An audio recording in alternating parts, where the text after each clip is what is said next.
ఆగండి ప్లీజ్. ఎక్కడ ఆగండి.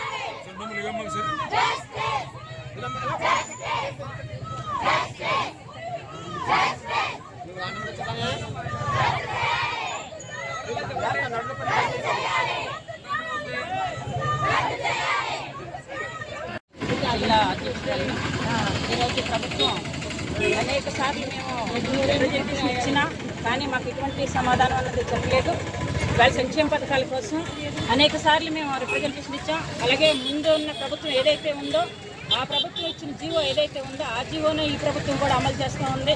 కానీ మేము 42 రోజులు మేము సమ్మె చేసిన కాలంలో మా దగ్గరికి వచ్చి మా టెంట్ దగ్గర కూర్చుని కూటమి ప్రభుత్వం వస్తే మేము మీ కోరికలన్నీ కూడా తీరుస్తామని చెప్పిన కూటమి ప్రభుత్వం ఏదైతే ఉందో ఈరోజు తీర్చకలేదు. కానీ పాత జీవోనే దాన్ని అమలు చేస్తూ మాకు సంక్షేమ పథకాలు కానీ ఏమీ రానివ్వకుండా చేస్తూ ఉంది. ఈరోజు జీతాలు కూడా సరిగా 2 నెలల నుంచి పెండింగ్లో ఉన్నాయి. శాలరీస్ కూడా వేయట్లేదు. అలాగే సంక్షేమ పథకాలు ఏ ఇళ్ల స్థలాలు కానీ అలా రేషన్ కార్డులు కానీ ఫ్రీ గ్యాస్ కానీ ఇలాంటి ఏవి కూడా మాకు వర్తించట్లేదు. అలా కాకుండా పనిచేయని ఫోన్లు మా చేతికి ఇచ్చి పనిచేయండి ఎఫ్ఆర్ఎస్ చేసి పెట్టి ఎఫ్ఆర్ఎస్ని కానీ ఈకేవైసీ కానీ మొత్తం చేయాలని చెప్పేసి ప్రభుత్వం భారం పెడతా ఉంది. ఇది సెల్ ఫోన్లు పనిచేయకుండా మేము పనిచేయకపోతే అధికారులు అనేకమైన ఒత్తిళ్లు మా మీద తీసుకొస్తూ ఉన్నారు.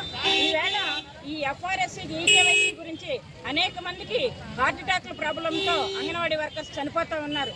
అయినా ఏది ఏమైనా ప్రభుత్వం పట్టించుకోవట్లేదు. కనుక ఇది ఒక హెచ్చరికగా ప్రభుత్వానికి మేము ఈ సమ్మె మొదలుపెట్టాం. సంక్షేమ పథకాలు